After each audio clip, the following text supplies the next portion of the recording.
Steve here. And Larson. Yeah, welcome back to Going In Rock Countout, the only top 10 professional wrestling countdown list that can be found here on YouTube.com. I'm sure others exist somewhere. /Steve and Larson. We have friends who do other top 10 wrestling lists. I know, I was just being kind of jokey about it. I'm sure they exist somewhere else. What Culture, exactly. Brian Zane. They're all over the place. They're all over the place. And they all do wonderful jobs doing those countdown lists. Probably better than us. Oh, absolutely, without a doubt. But we like ours the best. Anyways, because they make us money. They make us money. There's a difference between liking them and needing them. Okay, well, there you go. We need ours the most. But we don't like ours. We like theirs more than ours. Anyways, wow, what a creative blunder that intro was, Larson. And what a happy coincidence, because this episode is all about creative blunders. Now, lately, there has been a mass exodus from the WWE. Well, two people have left. Two people have left, but for the same reason. Percolated that there is some discontent. Yep. About the creative in WWE locker room. Yes, that's right. We've heard Sasha Banks talk about it publicly on the Sam Roberts show. We heard Revival unhappy. We've heard, who else was unhappy? Dean Ambrose. Well, I mean, he's left. Yeah. Oh, Mike Kanellis. Maria Kanellis. A lot of these people have very good reasons to be discontent with their creative, Larson, but they wouldn't be the first to experience crap creative in the WWE. So we went back and fished out 10 prime examples, only the most prime examples. Only the worst creative blunders. Only the worst creative blunders for the WWE, because for every good thing they do, there's like 5 bad things they do. Again, much like us. Oh, well, we're in good company if we're in the WWE then. Anyways, let's kick this off with number 10. 10. Fake wrestlers. Hey, that's not Scott Hall. But they tried to convince us that it was almost kind of Scott Hall. That's not Scott Hall. Why would they put forth? So Scott Hall, Kevin Nash, they leave WWE for guaranteed monies in WCW. Guaranteed money. And Vince McMahon has the gall, the audacity to put new people in those gimmicks and try kind of like half-assed convince us they're the same people, while at the same time being completely transparent with the fact that they're not the same people. Okay, let me ask you this, because there is a previous fake wrestler. Now, it's one thing to take, so for like example, Sin Cara. There have been at least 2 people that have portrayed the Sin Cara character, a little bit different. Dude under a mask, Suicide over there in TNA. Oh, there's like 15 different Suicides. There's a ton of them.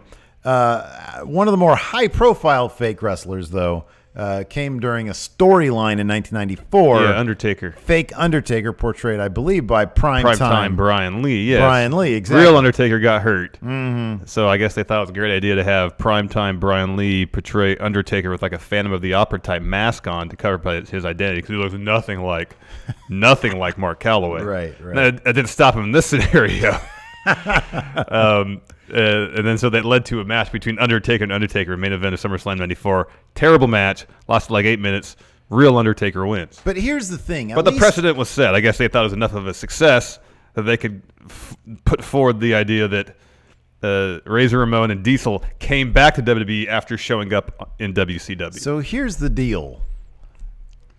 I kind of understand looking back at 1994. Yeah. Undertaker's on the shelf. Let's kick off this storyline where an imposter comes in and then they have to fight. And you could say there might have been, because of the supernatural aspect of the Undertaker, maybe this was sort of, I mean, they never really explained, like even in storyline, who the heck this fake guy was. I don't think. Maybe they did. I don't know.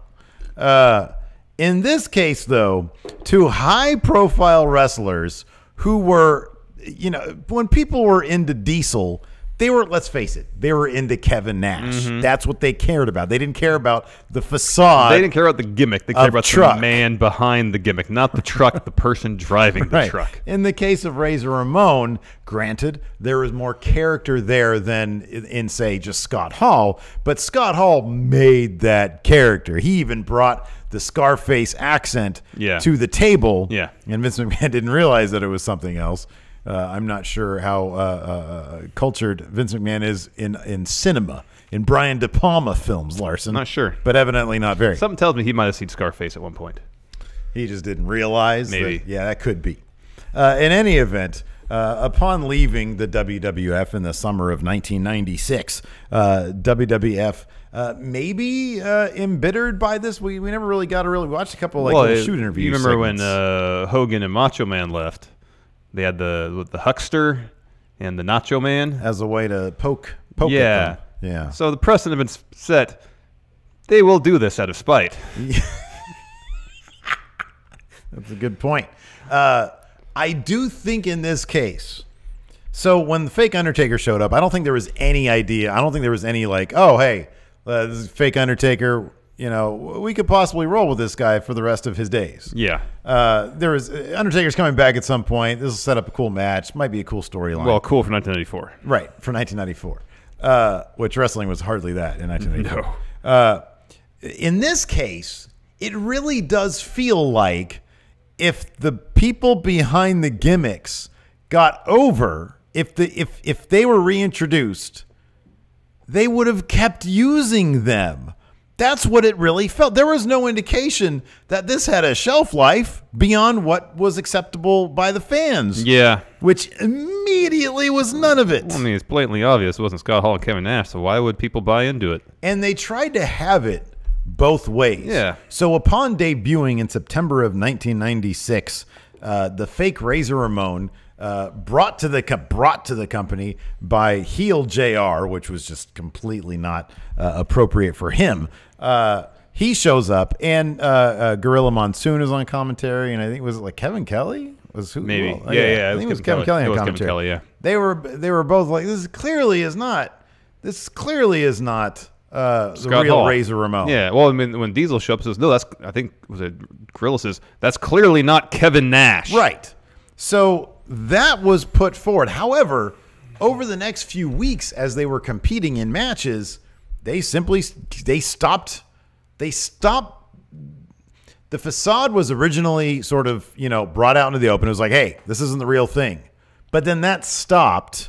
And they just sort of let it go. They just let it happen. Like, okay, well, they're here now.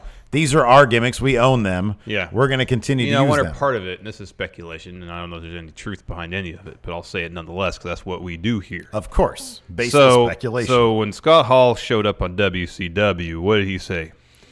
You know who I am, and you don't know why I'm here. In kind of the Razor Ramon accent. Oh, in the very Razor Ramon accent, yeah. And so the implication was, hi, I'm not Scott Hall. It's, hi, I'm Razor Ramon. I came here from WWF. WCW got sued for yes, that, yeah. And I wonder if part of the reason WWE did this, or WWF at the time did this, was to say, here, this is the intellectual property right here that they're violating. Mm-hmm.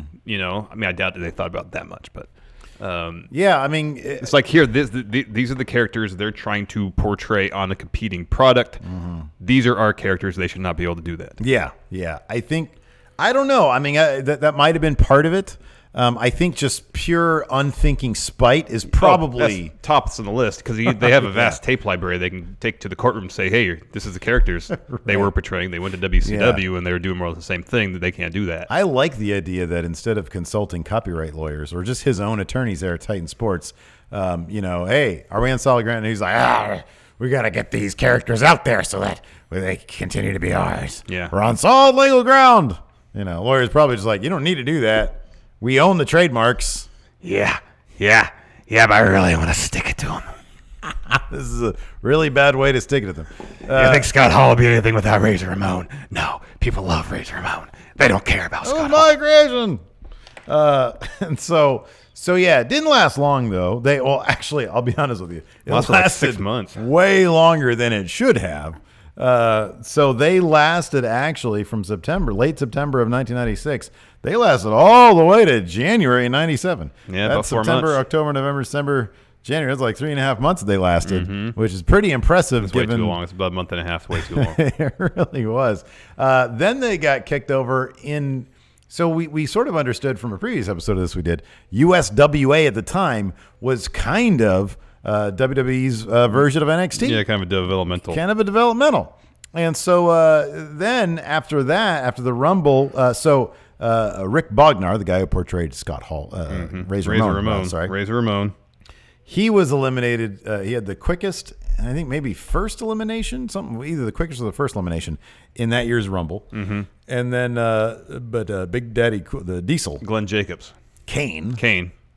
He was like the last legally eliminated man in the 1997 Rumble. That was the year Stone Cold won, yes.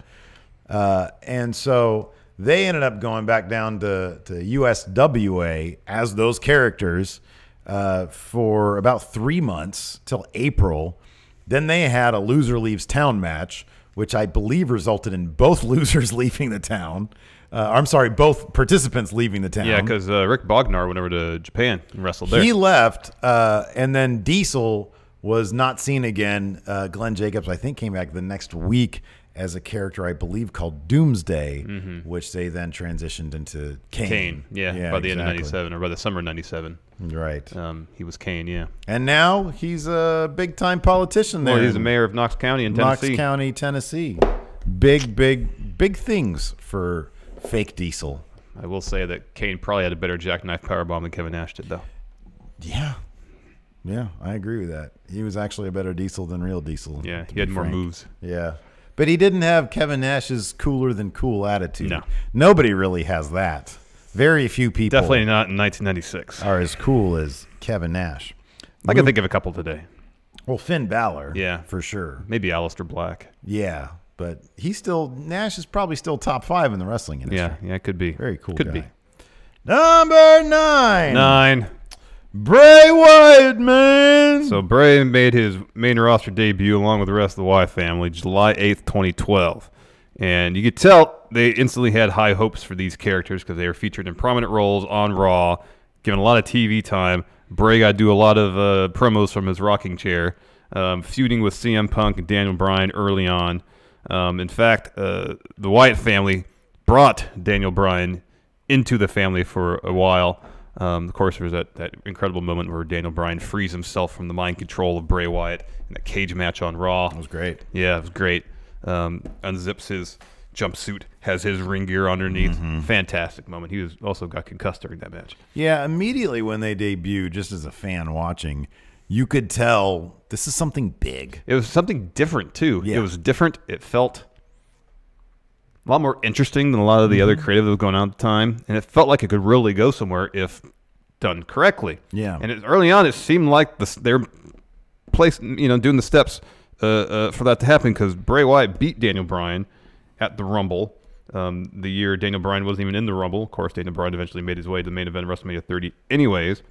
Bray and the Wyatt family interfered in John Cena's WWE title match against Randy Orton at the Rumble that year, costing him the match, setting up the program between John Cena and Bray Wyatt. And it was a really interesting feud. Yeah. Leading into WrestleMania 30 because Bray was like, John Cena's a huge fraud.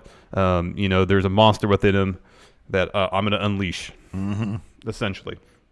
And that story played out wonderfully during the match at WrestleMania 30 up until the finish. Yeah. And there's this one moment where Cena has a chair in his hand, and he has to make the decision whether he's going to win the battle or win the war. Whether he wins the match via chair. Well, Cena wins everything. Yeah, that's what ultimately happened. Then. Instead, he won everything. Battle and war. Yeah, battle and war. And it really did a disservice to Bray as a character. He should have broken Cena at that moment. That way, Bray could have lost the match, but his overall message would have had a lot more merit. It would have been Cena's most devastating win, Yes. ever. It should have Yes. been. He should have come out the next night and been like, I got the win, but there was nothing satisfying about Yeah. it. He made me question who I am. And then he just move on. Like he's a broken man. He has to find his redemption somewhere else or whatever. Maybe you come back This around is to it what later happened on. because the way the feud progressed. So Bray loses his first match clean, which sucked. So they had a cage match, the following pay-per-view, which Bray won. Yeah. And that's when there was I think the creepy kid came and Oh, started yeah, singing. I remember that, yeah. I remember that the Ambrose feud. No, I think it was the Cena one. He won that match. And then you could have had it progress that way still, except have Bray win the Mania match.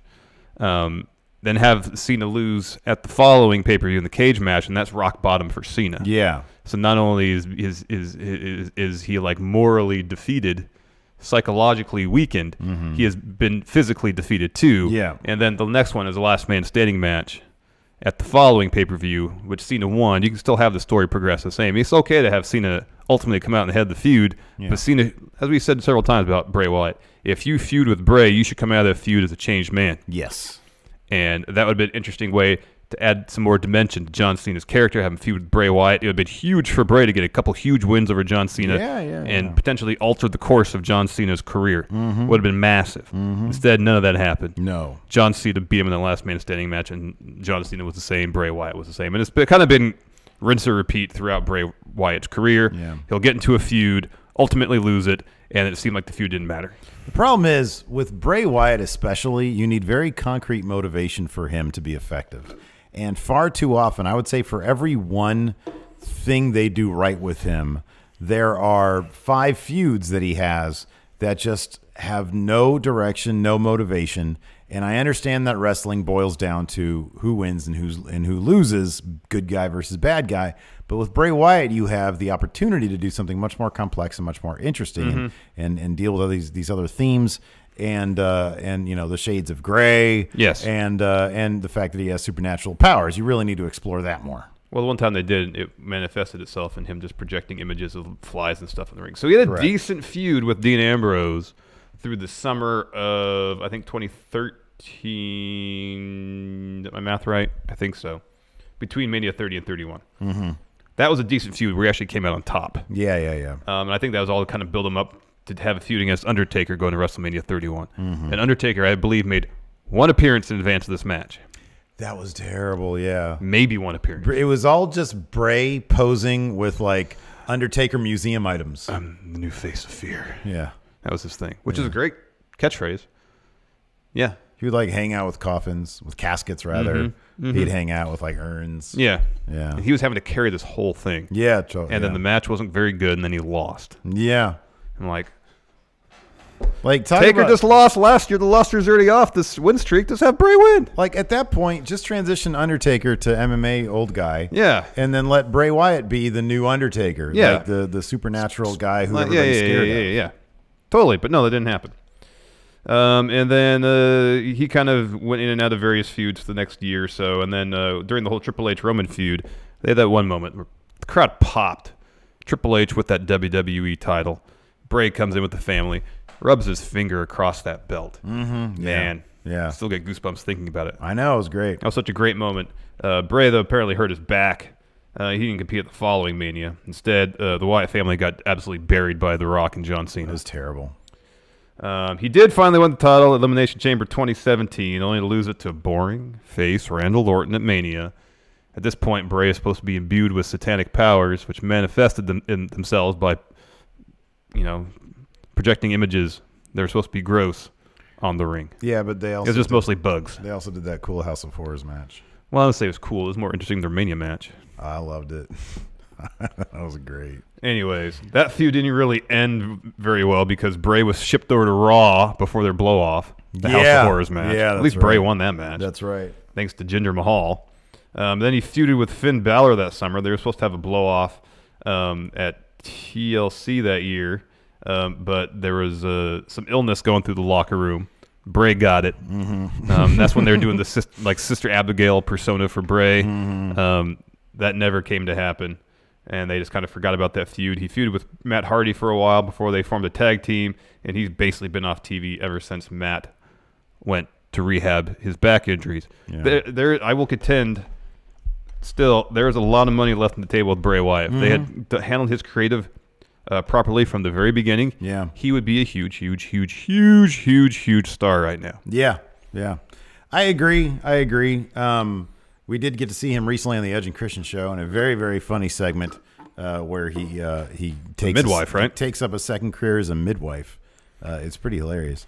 But yeah, I agree with you. I think there's lots of money to be made with Bray Wyatt. Still to this day, I think that his personality is so strong and the character is so strong that he can still withstand all this and still be a viable contender if they want to start pushing him as such. So yeah. Moving on, number 8. 8. The Brawl for All. Hey, I Another- have a great idea. So we have this industry that's predicated on Predetermined fights. predetermined outcomes to fights. The choreographed fights. So why don't we take that aspect of it, which is crucial to maintaining the facade of all these characters, and let's just take that away. Let's have them actually go in there and fight. But we also want to dictate who's going to win these real fights. Or at least who's ultimately going to win the last fight. Right, exactly. It's all the idea, or primarily the idea of one Vince Russo. Brawl for All was his brainchild. True. Yeah, it lasted from June 29th, 1998 to August 24th of 98, and then the winner of Brawl for All, which was a tournament with real boxing-style matches. Yeah, there's rounds. Rounds were scored. Was it MMA or boxing? I think it was more so boxing. Because, I mean, MMA is like, Yeah. it's boxing plus It was stuff. set, yeah, I know. I think it was just supposed to be like an amalgam. It was supposed to be fighting, I guess. It's brawling. It was just they were supposed to brawl. Yeah, but then you don't have Dan Severn. Oh, Dan Severn was supposed to be in the beginning. Wasn't. Ken Shamrock wasn't in it.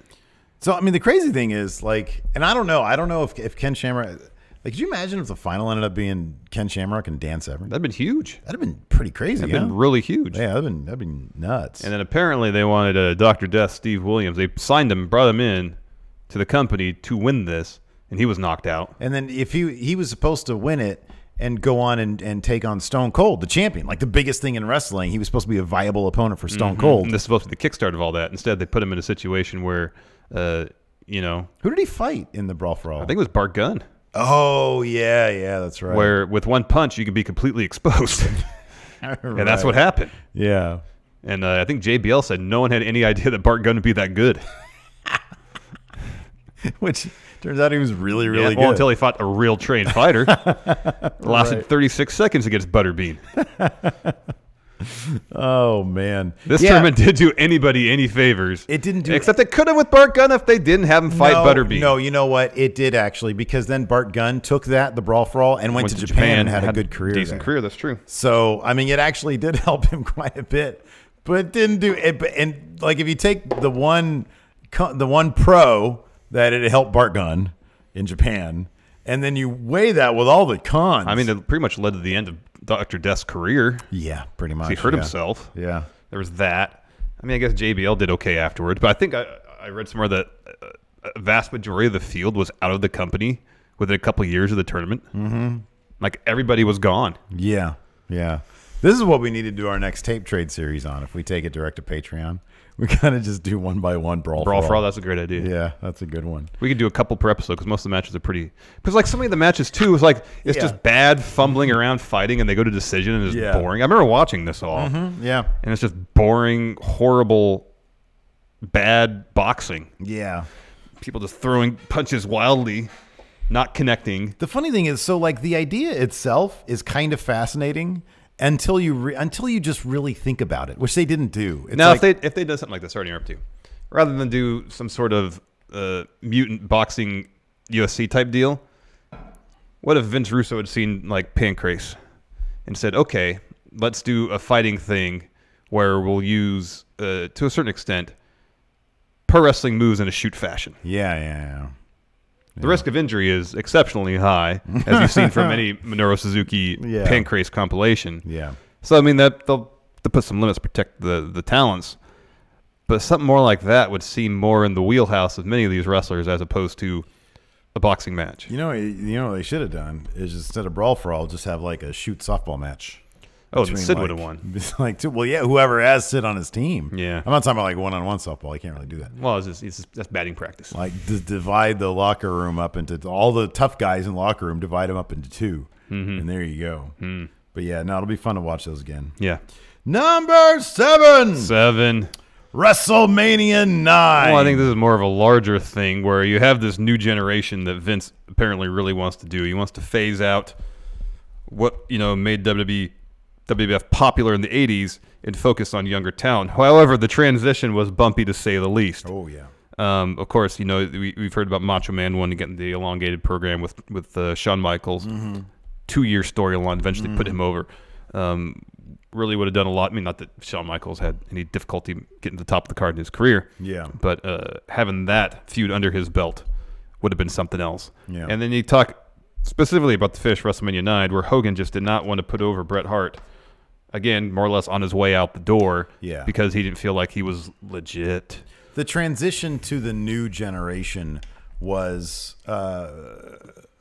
ill-executed, to say the least. I think that's really what the entry is the execution of the new generation. I mean, because typically what you do is when people are on their way out, they put over the incoming or the new talent. That's just kind of how it works. You use the popular. It makes total sense. You use popular, well-known wrestlers to get over, to lose to up-and-coming wrestlers who have a bit of a.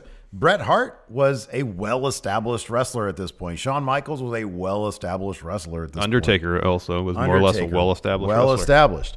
And it's kind of striking to see, like, WrestleMania 9, just how many people that were at WrestleMania 9 by the following WrestleMania, even by SummerSlam maybe, were gone from the company. Like, Hogan left in June.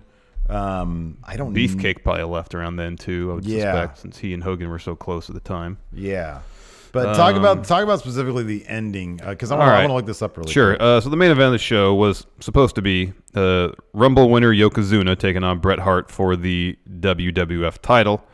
They had a match. Yokozuna cheated to win, and Hogan comes out to protest this injustice perpetrated onto Bret Hart. And how does he undo this injustice? He gets himself a title match. Yeah. And ultimately wins the WWF title to close the show. Now, according to Bret Hart, he was supposed to finally wrestle and beat Hulk Hogan at SummerSlam, and then of course we saw what happened a month or 2 months before SummerSlam. Hulk Hogan just decided to leave. Yeah, he did not want to put over Bret for whatever reason. And it just seemed like, if you want to really establish this new generation of talent, give them that aura of legitimacy they probably need to carry forward, in this new era. You need the old guard to pass the torch, and that never really happened. Yep. So yeah, I'm looking at WrestleMania 9 versus SummerSlam, which obviously happened about 4 months later. Let's see here. I mean, Ted DiBiase was still there. It's probably better to look at 9 and 10 in terms of a direct side-by-side, but obviously Hogan wasn't there. I mean, that's funny. Oh, SummerSlam?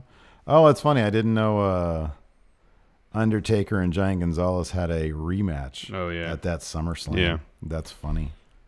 Hold on. How long was that match? It was an 8-minute match. Oh, man. Wow.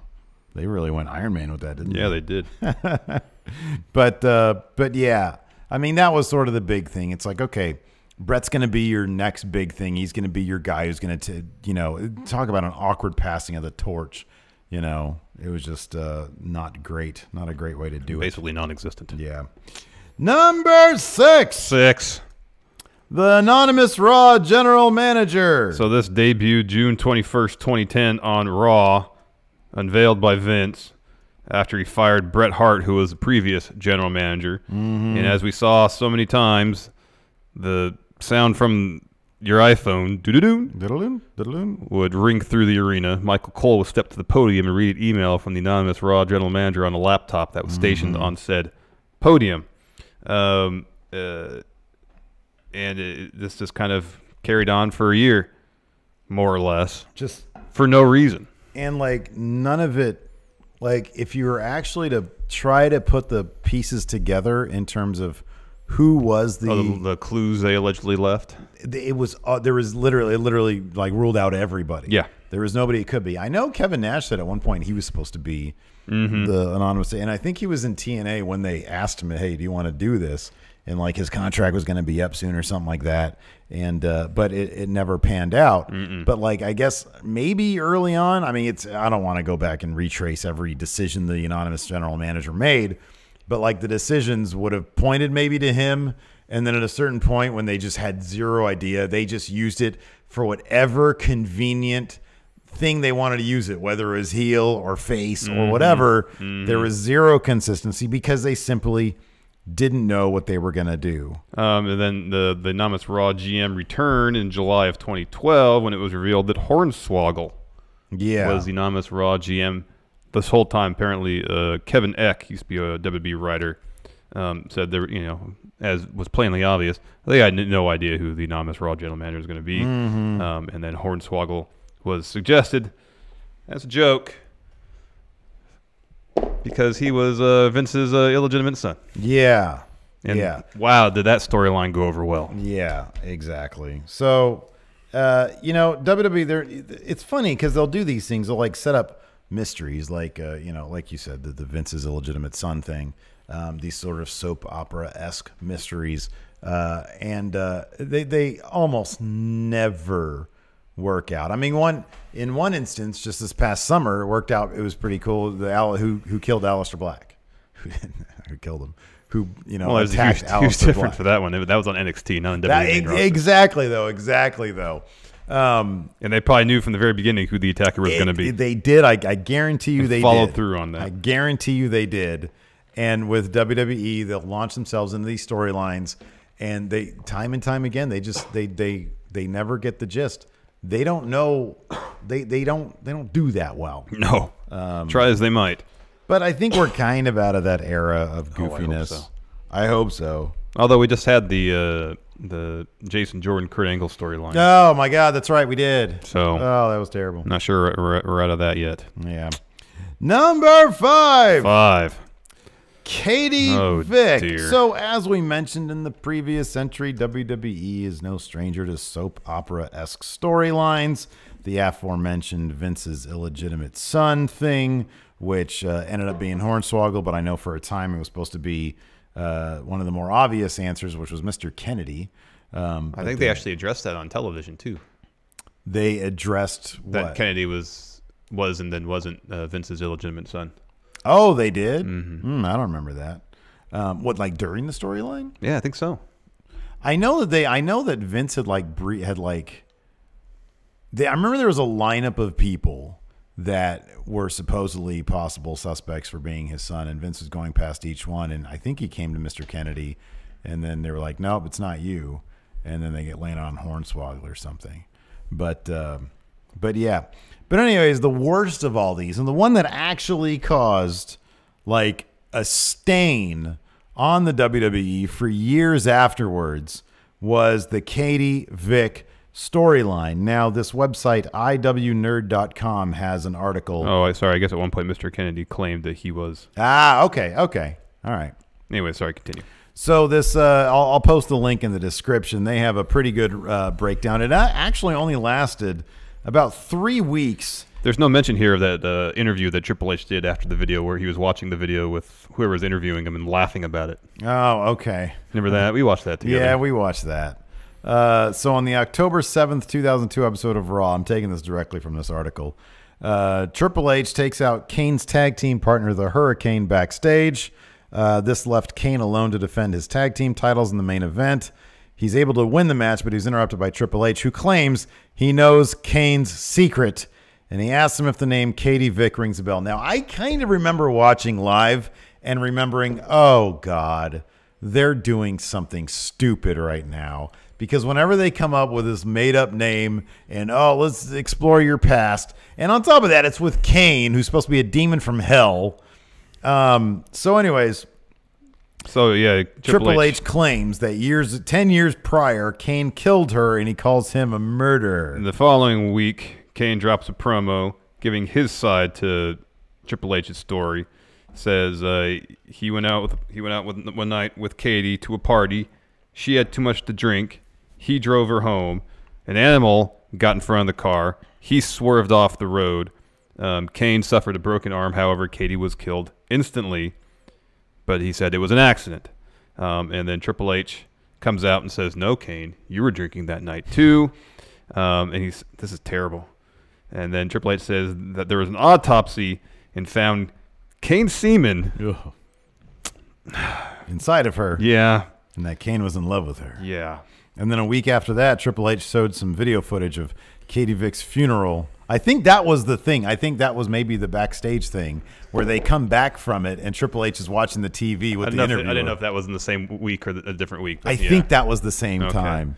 So he shows video footage. It's Triple H wearing a Kane mask, and then he proceeds to fornicate. Have sex yes. with the body. He and he says, I did it. I can't believe I did it. I screwed your brains out. And they cut to him, and he's laughing about it. Well, and then he pulls up like some fake brains from the fake head, and then they cut back to him, and he's cracking up, which was the funniest part of the whole thing. The idea that the character Triple H would find this hilarious. It's actually kind of funny. So, anyways, a week went by. WWE got a lot of shit, a lot of complaints for the storyline. And I guess they decided to double down on it instead. Triple H brought a mannequin down to the ring, a mannequin of Katie, and then started insulting fans for taking offense. Hurricane comes down, shows some footage where from a hospital or something, a person wearing a Triple H mask is removing or having items removed from their rear end. I guess this makes Triple H mad. He attacks the Katie Vick mannequin. Kane comes down. And Eric Bischoff makes a casket match as main event that episode of Raw. Turns out Shawn Michaels is inside the casket. He helps Kane win, and then I guess this was used to further the Triple H Shawn Michaels feud. Yeah, and the whole thing with Kane just dithered away, fizzled away. So yeah, and then ever since then, like a lot of people point that as one of the creative low marks in WWE's. It was really bad. It was really, really bad. Really bad. But, WWE, they're prone to do that from time to time. Oh, yes. A real stinker. Oh, yeah. One of those writers will get an idea, or Vince will get an idea, and they'll run with it. And it'll be awful. It'll be awful. Awful. Enter Baron Corbin. Number 4. The Nexus. Man, Larson, we've got this great crop of young talent who are making a name for themselves. They got a cool logo. Let's push them to the moon. They got a well-spoken, charismatic leader in Wade Barrett. Great promo guy, tons of charisma. They have Ryback. For a day, they had Daniel Bryan. Yeah. Heath Slater. Yeah. Darren Young. David Otunga. Now, this was a really, really, really clever way to debut a new crop of talent. Of course, there was the NXT show, which at the time, that was when it was a competition show. A competition show. So you had rookies and their mentors or their pros, whatever. Yeah. And season 1 goes down. And so, the WWE Universe, who's like more hardcore, because that aired on USA, I think. Sci-Fi. Sci-Fi, okay. You replaced ECW. So people would watch it. And so they kind of knew who these guys were. And then all of a sudden they show up on Raw June 7th. The idea of the NXT was they have all these competitors. Only one would win a WWE contract. And that was Wade Barrett. He won season 1. And the idea was that everybody else was on their own.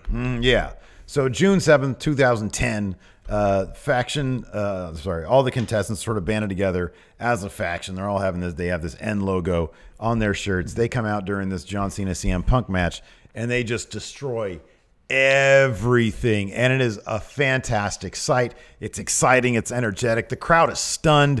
Daniel Bryan literally chokes the ring announcer. What's his name? Justin Roberts. And I guess he spit on John Cena too. Ooh. Yeah, he was let go after that. Yeah, he was let go until SummerSlam for that one. And then the camera just faded to black. There was no commentary. It was just kind of disturbing. It was really cool. It was pretty neat. It was a really great way to get this going.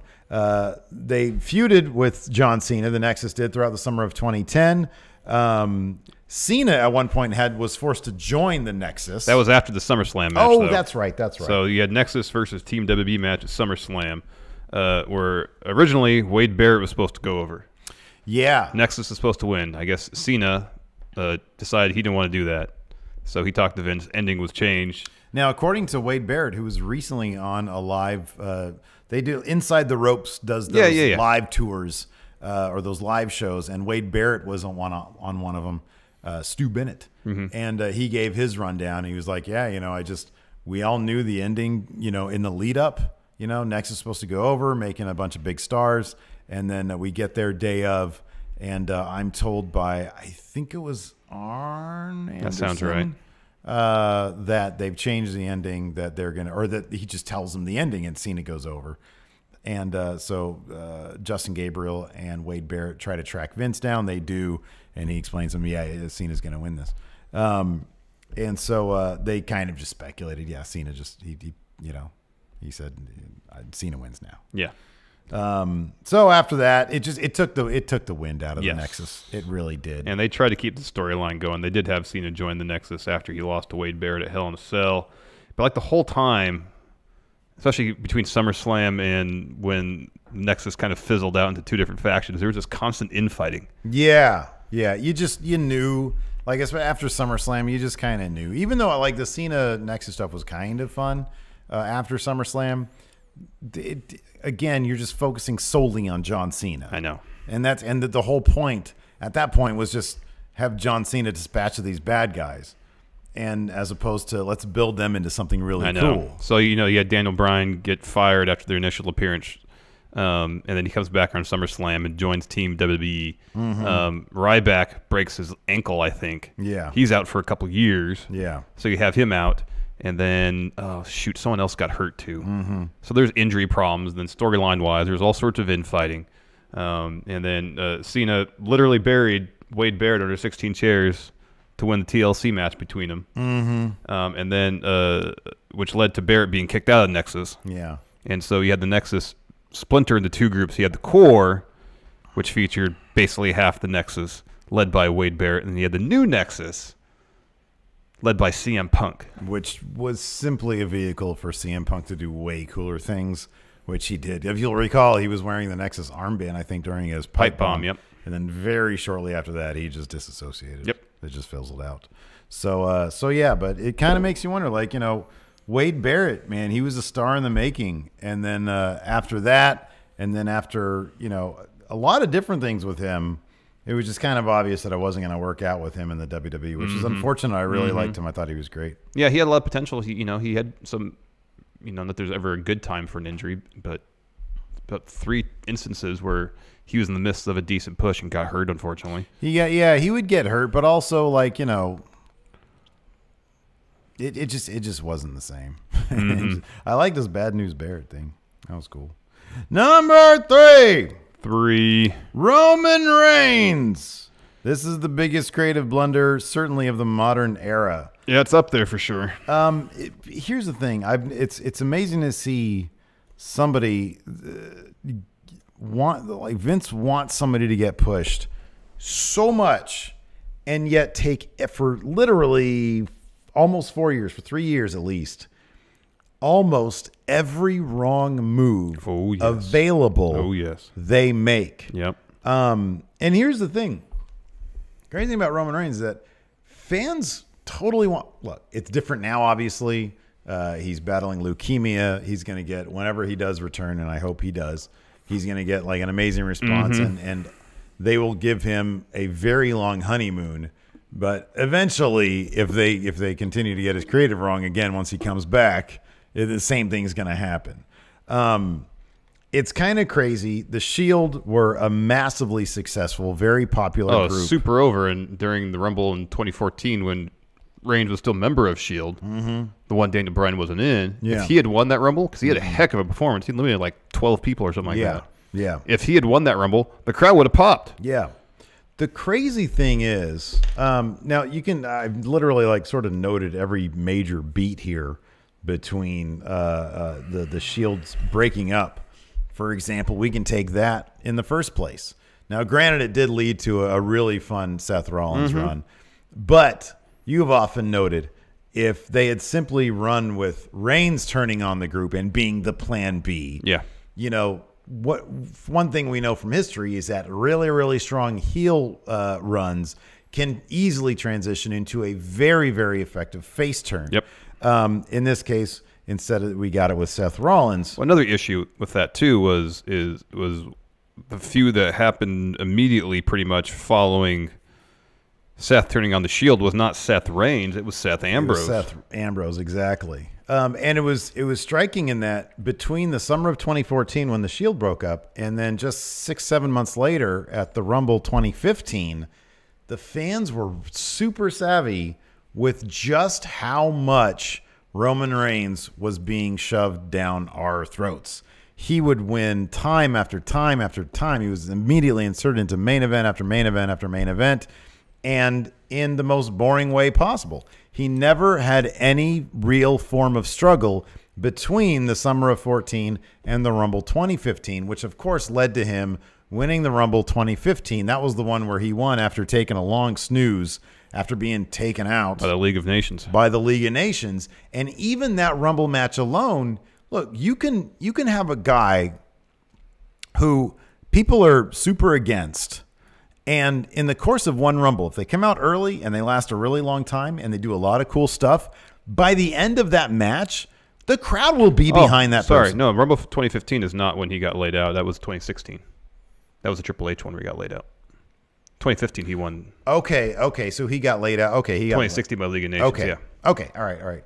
20. I thought the one that he won was there. Okay. I don't have it on the top of my head, but I'm sure he didn't have that great of a performance in 2015. Carry on. I'll look. All right. So anyways, 2015, regardless of what happened, at the end, even The Rock showing up with Roman Reigns didn't help him. Well, here's another issue that hampered him during that time is that Vince was running him a bunch of horrible promos. Oh, and that's right. I was trying to remember like all the stuff that. So he came out at 19. 19 lasted about a half hour, eliminated 6 people. He had the Okay. most eliminations. Right. He wasn't the Iron Man. That was Bray Wyatt. But he had a strong showing. Yeah. So I'm just assuming that the writing was just so on the wall with him. I'm trying to remember exactly how it turned so bad for him so quickly. Well, I kind of remember at the time you'd hear week after week, day after day reports, Vince is really intent on pushing Roman Reigns. And a lot of wrestling fans today are more well-informed and savvier than they were even 10 years ago or 20 years ago. So when they read this, Vince really wants Reigns to be top guy. And, then I think there's a portion of the fan base like, well, no.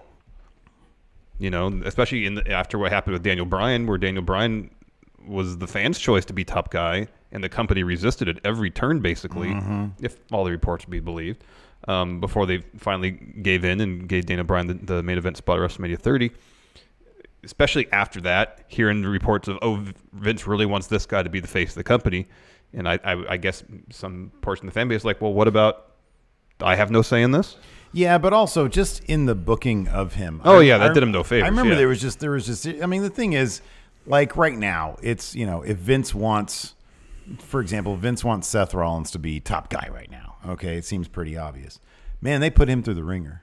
They have him do all sorts of cool stuff. They had him win just like 6 months ago, whatever it was in 2018. Or he didn't win it, but he had that hour-long performance in the Gauntlet match. That was almost a year ago. Okay, yeah. I mean, it's Very memorable, though. Oh yeah, no, but it didn't seem like it's been that long ago. I know. The time frame. But he's also like he puts in all the work. And granted, Roman Reigns is a good wrestler, but also you get this stuff. His promos come off as very genuine, and you made a good point about. I remember that time when Vince McMahon, seemingly on a weekly basis, was writing all these really bad promos, suffering succotash, lines and stuff like that. And it just didn't come off as genuine. No, that was the thing. The entire run, even if people didn't know behind the scenes what was going on, the entire run didn't seem genuine. No, nothing felt genuine about it, and there never felt to be any real struggle there. No. Mania 2015, Rollins cashes in, crowd goes crazy.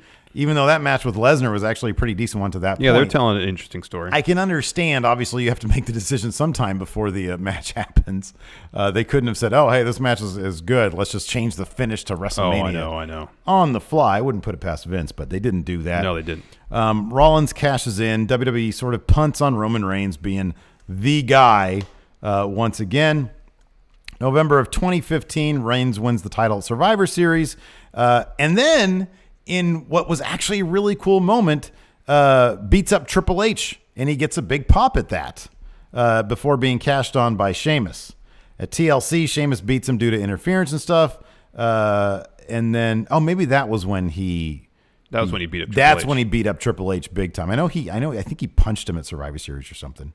But then he like just destroyed Triple H. He speared him all sorts of different times. At TLC, and that got a massive, massive pop. The next night on Raw, he won the title back, and he either punched Vince at that point. Yeah, he punched Vince. Okay. Yeah. And that, again, tons of struggle during that match. All sorts of people were trying to interfere with him, and he responded with aggression, with violence. Well, that's what people want to see. Not only did he win that night, it was in the same building. He was booed following his win at Rumble 2015, Philadelphia, Wells Fargo Center. Exactly. And then he loses the title in the Royal Rumble match. Well, they put the title up for grabs in the Royal Rumble match. 2016, and we got laid out by League of Nations. And then he lost it to Triple H as opposed to like a cooler proxy like Brock Lesnar, as you've suggested before. And then Triple H kind of makes Roman earn it. Like he starts crotch chopping and trying to play kind of cool Triple H. And then their match is just terrible at Mania. Wasn't really good. And then just the next 2 years, with a couple exceptions, for example, Finn winning the Universal title. He had the brand split. Well, yeah, that's that period of time when he was champion, lost it to Seth at Money in the Bank when Dean cashed in on Seth. And you learn afterwards that Roman failed the wellness policy test and was suspended for a month. Yeah. Came back, won the U.S. title, had a decent program with Rusev for the U.S. title. Yeah. And it was all eventually though to kind of build him back up to get back into the Universal title scene. Just took forever. He was Intercontinental Champion for a while, and yeah, it seemed like at last WrestleMania they were finally going to do it. Brock wins. Okay, it's got to happen at Greatest Rumble. Brock wins. Yeah, and they wait a really silly cage match. Yeah, and then they wait all the way to SummerSlam in 2018 and have Braun out there ringside pretty much with the Money in the Bank briefcase saying, "Hey, this is getting cashed in at some point in this match." Distracts Brock. Although Brock did throw that briefcase all the way up to the top of the ramp. That was pretty neat. Yeah, that was pretty neat. But it wasn't so much Reigns' strength as a competitor that beat Brock. It wasn't a coronation. No, it was Braun's distraction. It was a fast one. Yeah, they pulled a fast one. It was like a bait and switch on all of us. It really was, because they have Reigns win and they just go, "All right, show's over, bye." So you don't get the chorus of boos. You don't get to see Reigns posing in the turnbuckle with his belt. They just end the show. Yeah. And they end the show on a long shot where you just have Braun trying to get up against the barricade up by the ramp. Yeah. Yeah. It was pretty bad. So they never had their big coronation moment. Nope. People, I think at that point, though, they were just sort of happy to have that title off Brock. And so I think the next night on Raw, they were cheering Reigns. I think. Yeah, it was all right. Or at least they were satisfied that it wasn't Brock. Yeah. Oh, you didn't mention here when he beat Undertaker. Oh, at yeah. Mania, the next night on Raw. He was the loudest chorus of boos I have ever heard. Yeah. It was insane. It was like from the brand split, essentially, from 2016, which right at that moment was when he was doing his wellness policy suspension thing. They had Finn beat him. That was like his punishment. Give me U.S. title. That was his punishment. It always felt like this sense of inevitability that eventually was going to be leading to Roman again. Yep. He was always sort of hovering there. Like, I think the original plan was for Finn to lose to Brock to have the title, and then Roman was supposed to beat Brock for it. And it was years, literally years, where the main title on the main show was just sort of held hostage. Yeah. It was very silly. So, yeah. And it's at any number of these times, they could have done something different and it would have worked. Yeah. You know? Oh, entirely possible. Number 2. Oh, sorry, before we continue. They were still really trying to capitalize on Brock beating the Undertaker streak at Mania. Yeah. And having Reigns beat Brock, so Reigns, in a way, would get the streak. Yeah. Yeah. They even went so far as to having Reigns beat the Undertaker, too. Which made the whole, beating Brock for the streak kind of obsolete. Yeah. Number 2. 2. The women's division from 1984 to 2013. Look at that, man. Vince is making Trish bark like a dog. Anyways, Larson, it's kind of crazy that from 1984, which I mentioned because that's when the WWF bought Fabulous Moolah's women's title, which they had sort of used as their own women's title because she never lost it. But in fact, they had her picture on it. It had her picture on it, literally. I wonder how much they paid for that. I'm sure the information's out there somewhere. Probably. In any event, from 1984, with a few exceptions, until 2013. Basically, I pegged the moment when AJ Lee won the title because she was known as a pretty decent wrestler. Oh, she was really good, yeah. And she sort of marked a turning point. She had that great little sort of pipe bomb-ish moment on sort of the Divas thing.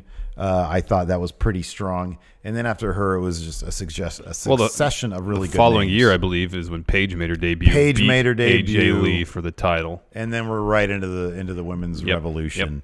But here are some of the lowlights. Well, first, let's talk about some of the really good talent that was wrestling in this period. You had Lita and Trish, obviously. Sure, yeah. Alundra Blaze, Medusa, Chyna, Beth Phoenix, Victoria was really good. Molly Holly was a good wrestler. Yeah, I mentioned them here later on. Yeah, Jazz, Gail Kim, Mickie James, all really, really good wrestlers. All great wrestlers. Yeah. Let's just take this bit by bit, though. First of all, we had in 1985 Wendy Richter, who actually her and Cyndi Lauper, I mean, obviously mainly Cyndi Lauper, helped usher in the women's era of rock and wrestling. But then in 1985, we had that fabulous Moolah Wendy Richter screw job, where apparently Wendy Richter. There is two different sides to this story, but it all had to do with her contract. Vince wanted her to sign some sort of extension. She claimed she was still in the midst of a 5-year deal, but wanted more compensation or something like that. And in any event, they got that title off her in very shady fashion. What's called the original screw job, Madison Square Garden, as a live event. So that happened in 1985. 1999 was a particularly bad year for the women's title. You had Deborah, who's not really a good wrestler. Oh, she's no. Who's not? I should just put she's not a wrestler. Yeah, she wasn't a wrestler. Winning the title over Sable, who again, like wildly popular. She had a good power bomb. She had a decent power bomb, but Deborah won in an evening gown match over Sable in 1999. Also in 1999, Fabulous Moolah had another run with it at the age of 146 or whatever. The Cat won it in 1999 in an evening gown pool match. I'm not sure if that's the one where she went topless. Harvey Whippleman won it in 2000 as Hervina. Stephanie McMahon had it. So, March 5th, 2001, Trish Stratus was forced to bark like a dog to Vince McMahon. A lot of stuff during the Ruthless Aggression era when Vince was prime lecherous Vince is embarrassing to watch. Yeah, but also around that time, also from August 2000. Yeah, there's a lot of good too. To 2007, a bunch of names you already mentioned. There's actually a lot. Like I looked at a lot of the stipulations for those title changes, and I didn't see any evening gown matches, bra and panty matches. You don't see a lot of that stuff. Yeah, the salacious stuff they kept to backstage segments with Vince. They kept out of the title scene. Yeah, basically. For the most part. But yeah, you mentioned Mickie James, Victoria, Molly Holly, Gail Kim, Jazz. Yeah, all bunch great of great wrestlers, champions. Then we get that stretch. We should have mentioned Jacqueline too. Yes, during the Attitude Era. She was awesome. Absolutely, yeah. She was great. Then we had that stretch of sort of the Divas Championship era. Well, it's when they had both the Women's Champion on Raw, I think, and the Divas Championship on SmackDown, and they got rid of the Women's Championship and just made the Divas Championship. Yeah, they unified them, and then you had people like Candice Michelle McCool, Kelly, Layla, Maurice, and the Bellas. And I know, I mean, people have their opinions, positive or negative, about all those names, but none of them were terrifically good wrestlers. I mean, they just weren't. And then you get to 2013, AJ Lee wins it from Caitlyn, and then, you're off to the races. And just finally, over the past 3 years, they understand the significance of women's wrestling and what it can do for the company. Yep.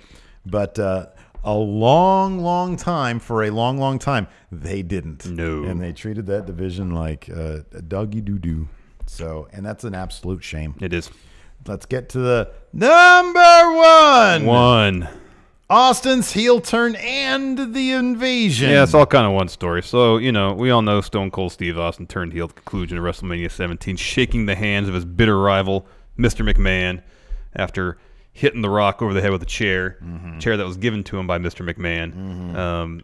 And probably the greatest, to that point at least, rivalry in wrestling history was no more. Yeah. Now they were in an alliance. And pretty much instantly, ratings went right in the toilet. Yeah. Because people didn't want to see heel Stone Cold. They wanted Stone Cold. Yeah. They wanted middle fingers and stunners, particularly to one Mr. McMahon. Yeah, man. So But Austin at that point felt his character was becoming a bit stale, and apparently he just liked working heel, which makes sense. It seems like heels get to have more fun. Yeah, sure. Totally understand why performers want to work heel. And so he pitched Vince on the heel turn leading up to WrestleMania 17 because, as he said it, Vince didn't have anything huge planned for WrestleMania. At WrestleMania, huge things happen. One issue, though, is that WrestleMania took place in Houston, Texas. And where is Steve Austin from? Texas. Texas, correct. So, I mean, he turns heel in his home state. Yeah. And winning the title, too. Yeah, dude, you watched that live? Yeah. I remember just feeling really bummed out. It was confusing. It was The match was great. Yeah, it was a really great match. And then you think to yourself, why the hell would Austin shake Vince's hand? It's confusing. It doesn't make any sense. Like immediately weakened him. It was like, oh, really? I remember thinking, oh, really? Because it's not good. Like immediately you knew it wasn't going to be good. Yeah, I know. And it turned out not to be good. Well, I mean, there were some good comedic bits. Well, then you got his alliance with Triple H, 2-man power trip. That was kind of cool. That was decent. That was okay. They had all the belts. Yeah. And that was kind of cool. Yeah, that was cool. And then Triple H tore his quad in that great match on Raw, the tag title match. So Austin was by himself. And he went through this weird period where all he wanted was Vince's validation. And it led to a lot of really funny comedic bits between himself, Kurt Angle, himself, and Vince. Remember that one shot of him just wanting a hug from Vince, and Vince finally gives it to him, and the look on Stone Cold's face is hilarious. Oh, it was priceless. It was priceless. It was so good. Yeah. But it wasn't Stone Cold. Yeah. It wasn't the Stone Cold. It was just everybody missing. kind of wanted. Missing, yeah. And it was during this time they started doing the what? Yeah. Which, unfortunately, people still chant during wrestling shows. Why they do that.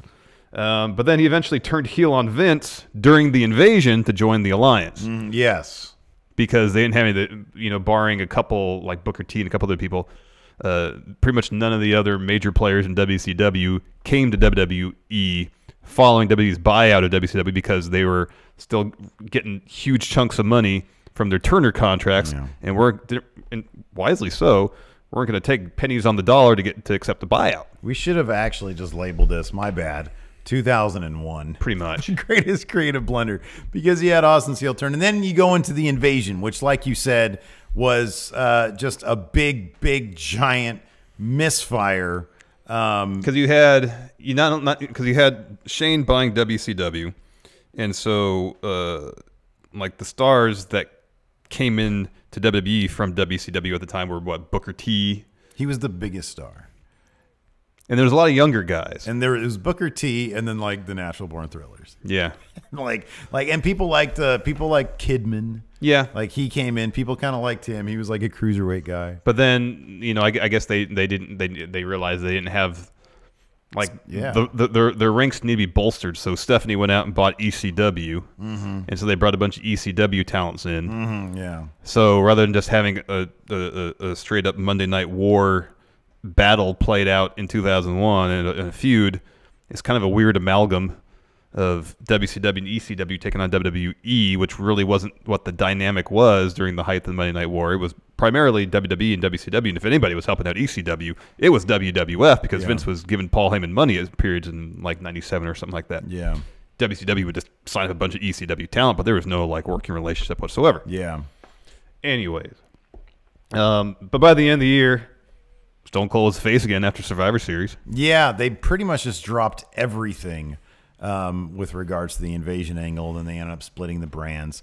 Brought back a bunch of at Survivor Series it was WWE versus versus the Alliance. Yeah. WWE of course won thanks to Kurt Angle turning on the Alliance, and then at Vengeance 2001, which we did a going in review of. Yeah, Jericho recently, won the undisputed title, and then they sort of dropped all that other stuff. And then Austin only came back a handful of times. He went through his phase where he just was a malcontent, and had his retirement match at WrestleMania 19. That's right. He left for a while because he didn't want a job to Brock Lesnar on free television. Yeah.